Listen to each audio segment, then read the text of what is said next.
Տեսանյութը պատրաստվել է աջակցություն Սահմանադրական դատարանի ինստիտուցիոնալ բարեփոխումներին ծրագրի շրջանակում։ Սահմանադրական դատարանի թիվ 1801 գործի քննության առիթը Էմմա Թունյանի Սահմանադրական դատարան մուտքագրված դիմումն է։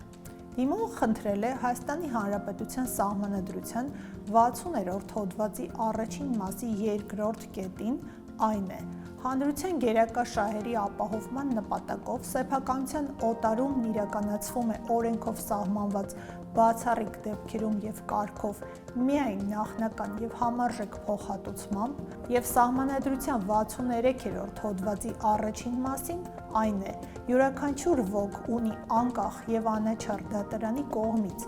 իր գործի արդարացի, հրապարակային և ողջամիտ ժամկետում քննության իրավունք վերտառությամբ հոդվածներին հակասող և անվավեր ճանաչել Քաղաքացիական դատավարության օրենսգրքի 419-րդ հոդվածի առաջին մասի 2-րդ կետին իրավակիրառ պրակտիկայում տրված մեկնաբանությունը։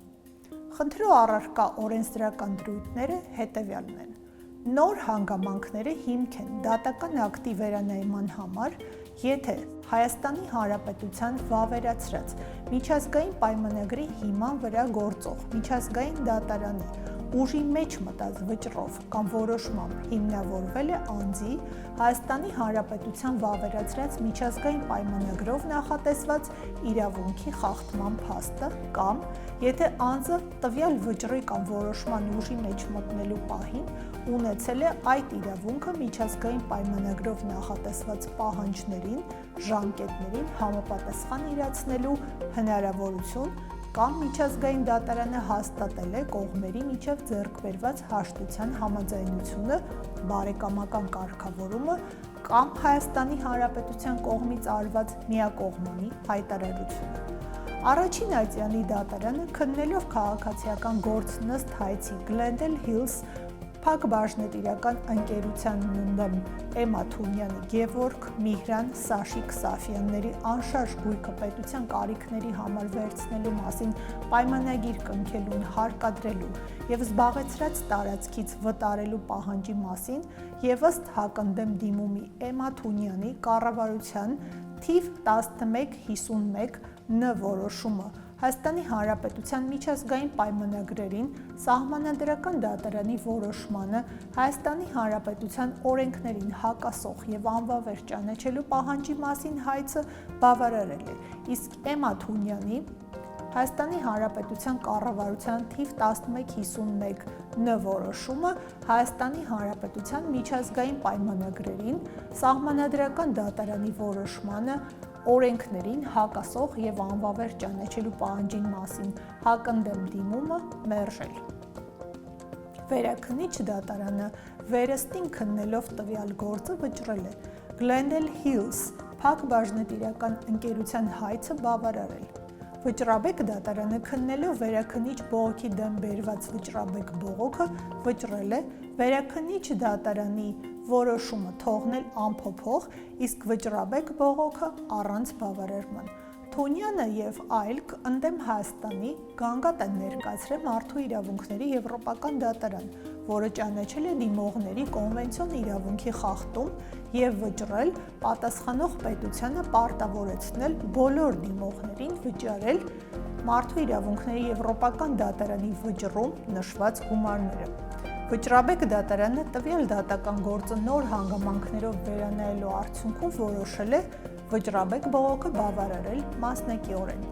Նոր հանգամանքի հիմքով վերանայել Հայաստանի Հանրապետության վճռաբեկ դատարանի քաղաքացիական և տնտեսական գործերի պալատի 1404/2005 թվականի որոշումը բեկանել Հայաստանի Հանրապետության քաղաքացիական գործերով վերաքննիչ դատարանի որոշումը և գործն ուղարկել առաջին ատյանի դատարան նոր քննության։ Առաջին ատյանի դատարանը վճռել է Glendale Hills Փակ բաժնետիրական ընկերության ընդդեմ Էմմա Թունյանի, Գևորգ, Միհրան և Սաշիկ Սաֆյանների պայմանագրեր կնքելուն պարտավորեցնելու և տարածքից վտարելու պահանջների մասին սկզբնական հայցը մերժել անհիմն լինելու հիմքով։ Էմմա Թունյանի Հայաստանի Հանրապետության կառավարության որոշումն անվավեր ճանաչելու պահանջների մասին հակընդդեմ հայցը կարճել դատարանում քննության ենթակա չլինելու հիմքով, մասնավորապես նշելով, որ հասարակության և պետության կարիքների համար սեփականության օտարումը կատարվում է միայն բացառիկ գերակա հանրային շահերի դեպքում, որը նույնպես կարող է իրականացվել օրենքով սահմանված կարգով, մինչդեռ տվյալ դեպքում հայցի իրավական հիմքում դրվել է Հայաստանի Հանրապետության կառավարության թիվ 1151 որոշումը, որը սահմանել է Երևանի Կենտրոն 9 թաղային համայնքի վարչական սահմանում պետության կարիքների համար վերցվող անշարժ գույքի, հողամասեր, շենքեր և շինություններ օտարման գոտի, ապա Երևան քաղաքի ընդհանուր իրավասության դատարանը Էմմա Թունյանի, Սաշիկ Սաֆյանի, Գևորգ Սաֆյանի, Միհրան Սաֆյանի ընդդեմ Հայաստանի Հանրապետության պետության կարիքների համար օտարված գույքի դիմաց նախնական համարժեք փոխհատուցում տրամադրելուն պարտավորեցնելու պահանջով հայցը բավարարել է մասնակի, Հայաստանի Հանրապետությանը պարտավորեցնելով հօգուտ հայցվորների բռնագանձել գումար։ Հայաստանի Հանրապետությունը դիմել է վերաքննիչ քաղաքացիական դատարան, որը որոշել է բողոքաբերների բողոքն ընդդեմ Հայաստանի Հանրապետության պետության կարիքների համար օտարված գույքի դիմաց նախնական համարժեք փոխհատուցում տրամադրելուն պարտավորեցնելու պահանջի մասին առաջին ատյանի դատարանի վճիռը բեկանել և մերժել, արձանագրելով, որ հայցվորները օտարված գույքի դիմաց փոխհատուցման պահանջ ներկայացնելով ըստ էության կրկին ներկայացրել են պահանջ, որի վերաբերյալ առկա է օրինական ուժի մեջ մտած ի կատարածված դատական ակտ, անտեսելով վերջինիս պարտադիր բնույթը։ Տվյալ որոշման դեմ բերված վճռաբեկ բողոքի մասով վճռաբեկ դատարանը վճռաբեկ բողոքը վարույթ ընդունելը մերժելու մասին որոշում է կայացրել, նշելով, որ որոշումը վերանայելու առումով ներկայացված բողոքի շրջանակներում ակնհայտորեն հիմնավորված չէ նոր հանգամանքի առկայությունը։ Բողոքը կրկին ներկայացնելու համար ժամկետ չի տրամադրվել։ 2025 թվականի նոյեմբերի 6-ին Սահմանադրական դատարանը հրապարակել է Սահմանադրական դատարանի թիվ 1801 որոշումը, որը ոչ միայն լուծել է կոնկրետ այս իրավական վեճն, այլև դարձել մարդու իրավունքների պաշտպանության, դատական պաշտպանության արդյունավետության և միջազգային իրավունքի ներպետական ազդեցության վերաբերյալ լայնամասշտաբ քննարկումների առիթ։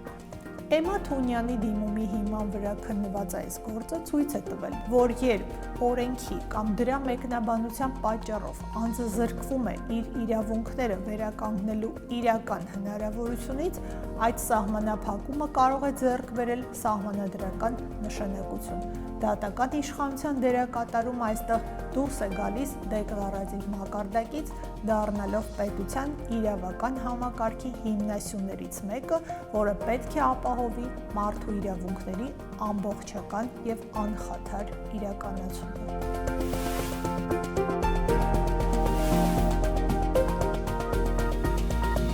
Սահմանադրական դատարանի թիվ 1801 գործի վերաբերյալ կզրուցենք Սահմանադրական դատարանի փոխնախագահ գործով զեկուցող դատավոր Էդգար Շաթիրյանի հետ։ Պարոն Շաթիրյան, այս սահմանադրական վեճի քննության շրջանակը և գործով պարզման ենթակա հանգամանքները որոնք էին։ Մինչ բարձրացված հարցին պատասխանելը թերևս տեղին է պատկերն ամբողջականացնելու համար ներկայացնել գործի դատավարական նախապատմությունը։ Իհարկե սույն գործով դատական քշքշուկը սկսել է դեռևս 2000-ականների սկզբներին եւ երկարատև է եղել, կփորձեմ մի քանի խոսքով այն ներկայացնել պատկերն առավել ամբողջականացնելու նկատառումով։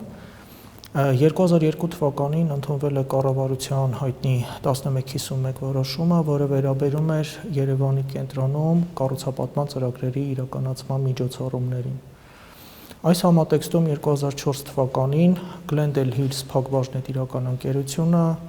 հայցադիմում է ներկայացրել Երևան քաղաքի դատարան Էմմա Թունյանին, վերջինիս ամուսնուն եւ որդիներին սեփական պատկանող գույքը օտարելու դիմաց պայմանագիր կնքելուն պարտավորեցնելու եւ համապատասխան տարածքից վտարելու պահանջով։ Դրան ի պատասխան Տիկին Թունյանը, այսինքն սույն գործով դիմողը, ներկայացրել է հակընդդեմ պահանջ ընդդեմ կառավարության հիշյալ որոշումը սահմանադրությանը Հայաստանի վավերացրած միջազգային պայմանագրերին եւ օրենքներին հակասող եւ անվավեր ճանաչելու պահանջով։ Glendale Hills-ի պահանջի հետ կապված ըստ էության դատարանը բավարարել է պահանջը, հայցը։ Այնուհետև ներկայացվել են վերաքննիչ եւ վճռաբեկ բողոքներ եւ հետևանքները սույն գործով դիմողի համար ըստ էության բարենպաստ չեն եղել կամ այլ խոսքերով բացասական են եղել։ Ինչից հետո հաջորդել են նոր գործընթաց դիմումատուն վերջինիս ամուսինը եւ որդիները դիմել են Մարդու իրավունքների Եվրոպական դատարան։ 2012 թվականի հոկտեմբերին Եվրոպական դատարանի ակտը վերջնական է դարձել 13 թվականի փետրվարին։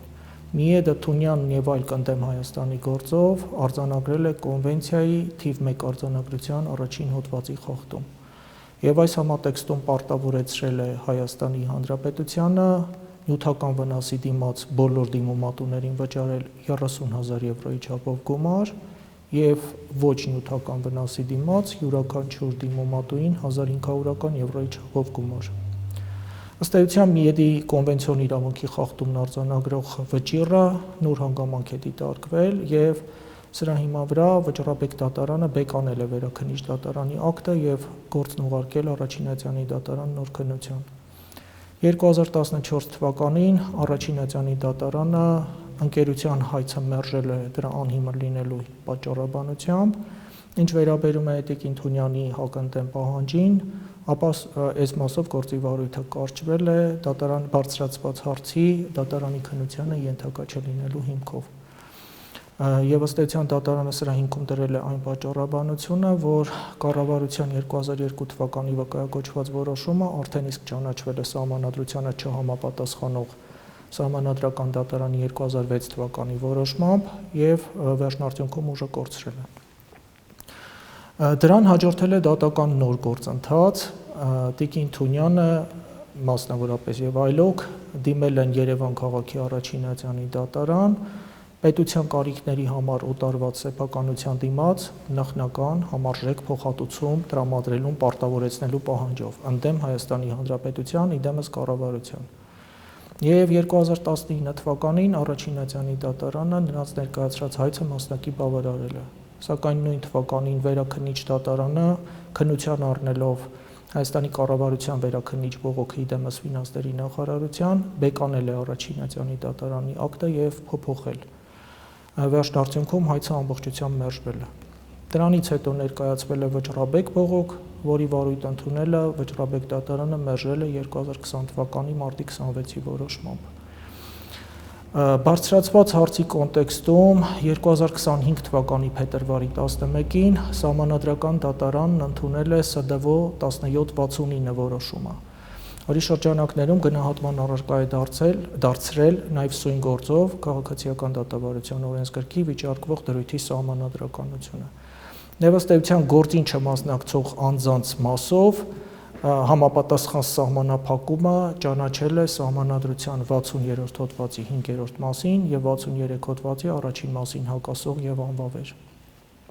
Հենց նկատի առնելով Սահմանադրական դատարանի հիշյալ որոշման առկայությունը եւ որպես նոր հանգամանք վկայակոչելով Վարդանյանն ընդդեմ Հայաստանի գործով Միեդ 2019 թվականի վճիռը, սույն գործով դիմողը իդեմս ներկայացուցիչին ներկայացրել է վերանայման բողոք եւ վերանայման բողոքը 2025 թվականին վճռաբեկ դատարանի որոշմամբ վերադարձվել է։ Սրա հիմքում ի թիվս այլնի դրվել է այն պատճառաբանությունը, որ բողոքի շրջանակում ակնհայտորեն հիմնավորված չէ նոր հանգամանքի առկայությունը,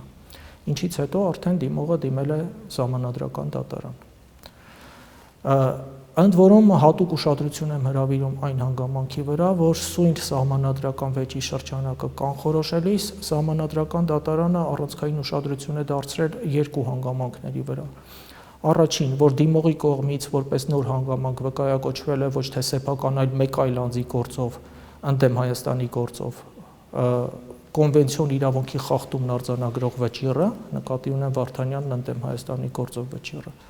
Եվ հաջորդ հանգամանքն այն էր, որ Միեդը դեռևս 2012 թվականին արձանագրել է Թունյանի եւ այլոց հավաքական ասած դիմումատուների կոնվենցիոն իրավունքի խախտում։ եւ այդ շրջանակում արդեն իսկ նրանց տրամադրվել է փոխհատուցում, նշեցի ինչ չափերով։ Եվ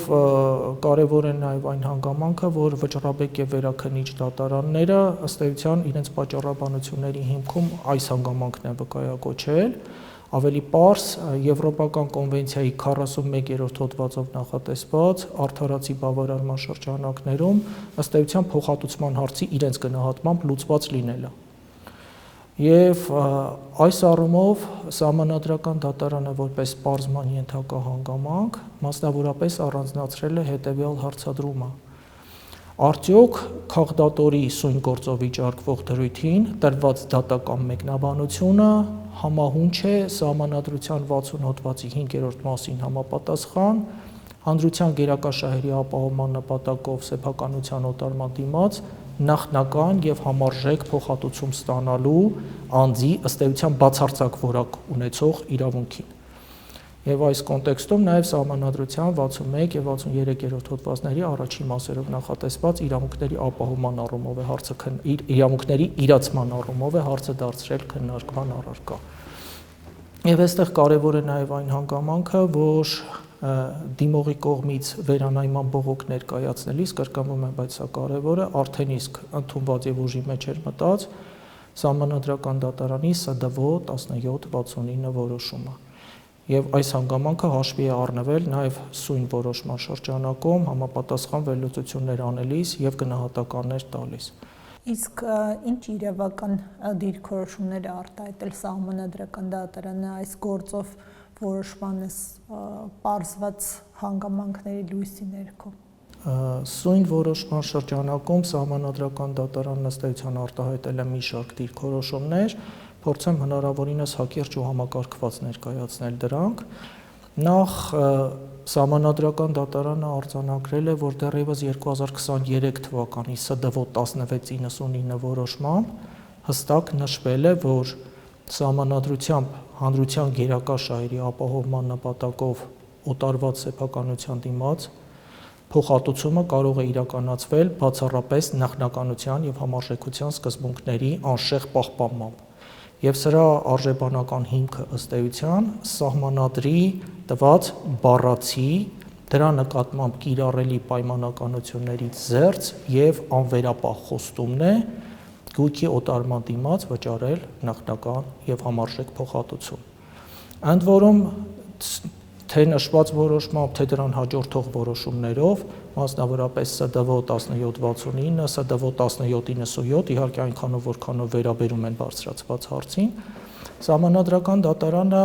վիճարկվող դրույթների վերլուծության շրջանակում շեշտադրումը կատարել է հենց իր իսկ կողմից ձևավորված այն դիրքորոշման վրա, որ Սահմանադրության 60 հոդվածի 5-րդ մասով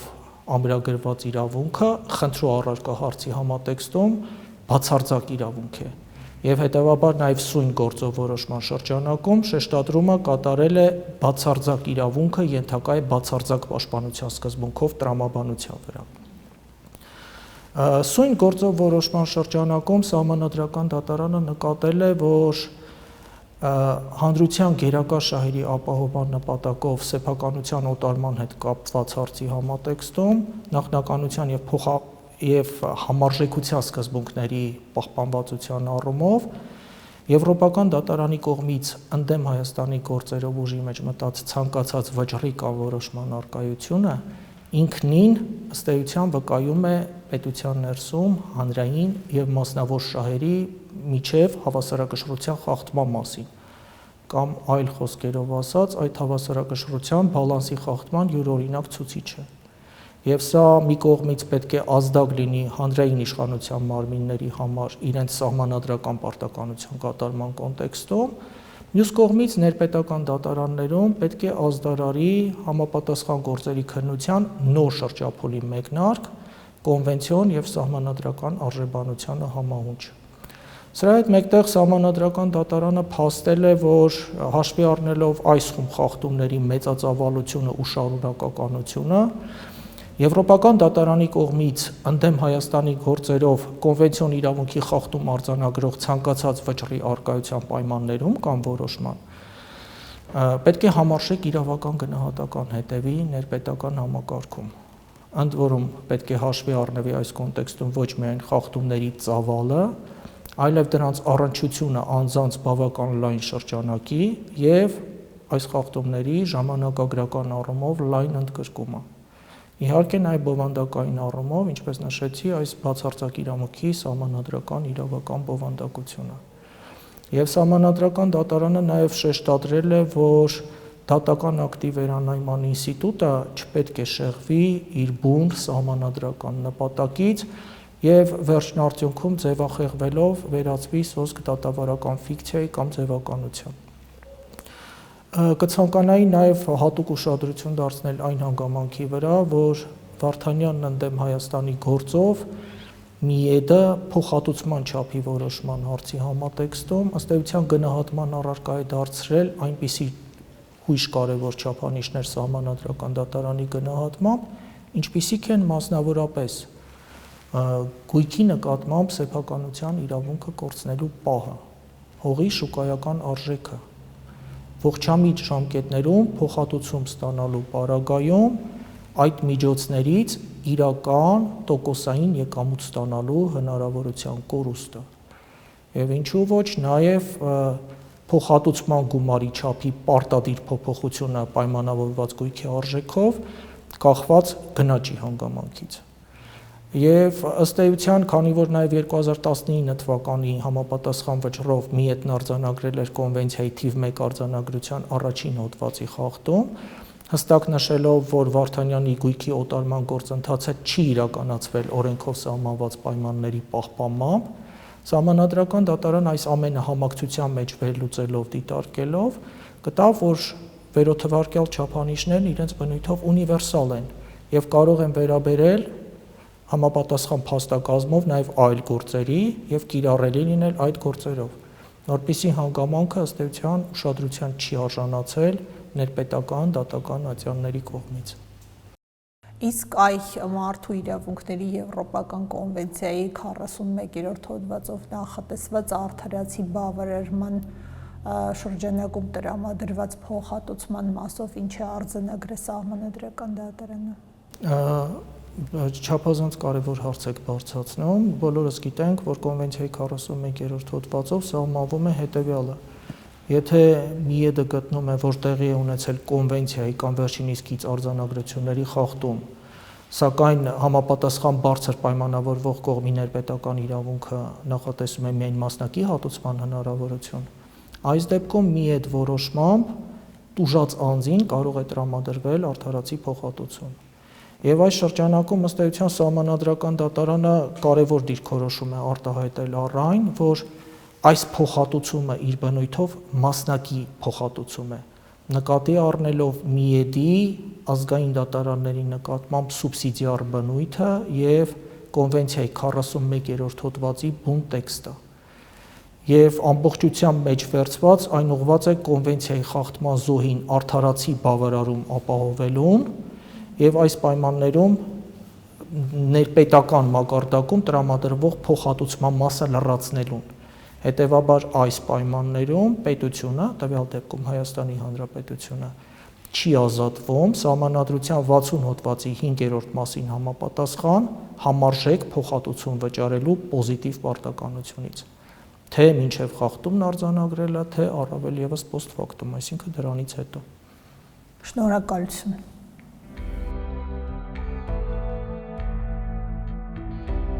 Հաղորդաշարը պատրաստում է Իրավունքի Եվրոպա միավորում հասարակական կազմակերպությունը, Հայաստանում Նիդերլանդների թագավորության դեսպանության ֆինանսական աջակցությամբ։